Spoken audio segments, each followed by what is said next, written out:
Yang juga jadi perhatian saudara, Edi Prabowo, mantan Menteri Kelautan dan Perikanan yang juga merupakan ex-kader Partai Gerindra, mendapatkan pengurangan hukuman di tingkat kasasi. Dalam amar putusannya, Hakim Mahkamah mengurangi masa hukuman Edi yang awalnya 9 tahun menjadi 5 tahun penjara. Mahkamah Agung memutuskan pengurangan hukuman Edi Prabowo terpidana kasus suap benih lobster di Kementerian Kelautan dan Perikanan. Hukuman Edi yang awalnya 9 tahun penjara kini diperingan kembali menjadi 5 tahun penjara. Bahkan Hakim MA juga memperingan hukuman pencabutan hak politik bagi Edi Prabowo yang semula 3 tahun menjadi hanya 2 tahun. Hakim MA memberi pertimbangan bahwa Edi Prabowo telah bekerja baik sebagai Menteri Kelautan dan Perikanan. Penjara 5 tahun, keadaan yang meringankan menurut Majelis Hakim Kasasi, yaitu bahwa faktanya terdakwa sebagai Menteri Kelautan dan Perikanan Republik Indonesia sudah bekerja dengan baik dan telah memberi harapan yang besar kepada masyarakat, khususnya bagi nelayan. Terbuka untuk umum. Indonesia Corruption Watch menyesalkan putusan Mahkamah Agung yang memangkas hukuman mantan Menteri Kelautan dan Perikanan menjadi 5 tahun penjara.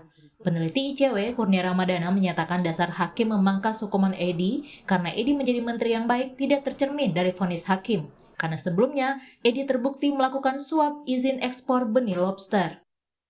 Secara sederhana saja, Edi Prabowo adalah seseorang pejabat publik yang melakukan praktik korupsi, ditangkap oleh KPK dan diproses hukum serta terbukti secara sah dan meyakinkan melakukan praktik korupsi. Lalu di mana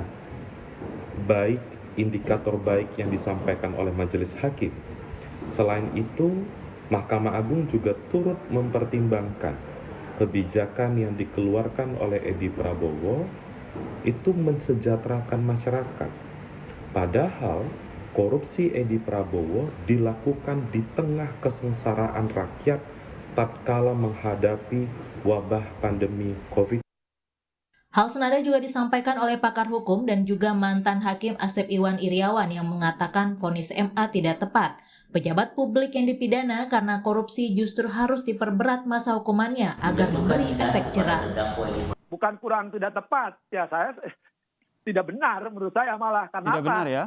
Oh tidak benar, salah hukum, salah penerapan hukum. Kalau salah penerapannya apa? Yang ada di KUHP pasal 52, kalau pejabat sedang melakukan pidana, malah ditambah sepertiga. Kalau nggak percaya, silakan Kompas TV tayangkan pasal 52 KUHP, dan yang kedua, 253 KUHP. 15 Agustus 2021, Pengadilan Tipikor Jakarta menjatuhkan vonis 5 tahun penjara dan denda 400 juta rupiah terhadap mantan Menteri Kelautan dan Perikanan Edi Prabowo. Dalam kasus suap ekspor benih lobster ini, Edi Prabowo juga dihukum pencabutan hak politik selama 3 tahun.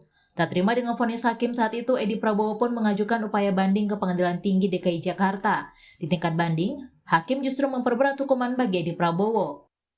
Hakim Pengadilan Tinggi DKI Jakarta memperberat hukuman Edi dengan menjatuhkan hukuman pidana menjadi 9 tahun. Edi juga diwajibkan membayar uang pengganti senilai 9,6 miliar rupiah, serta pidana pencabutan hak politik 3 tahun, sama dengan putusan pengadilan tingkat pertama. Hukuman diperberat, Edi Prabowo pun kembali tak terima dan mengajukan kasasi ke Mahkamah Agung pada 29 November lalu. Atas upaya kasasi ini, akhirnya Hakim MA meringankan hukuman mantan politisi Gerindra itu menjadi 5 tahun penjara. Tim Liputan Kompas TV.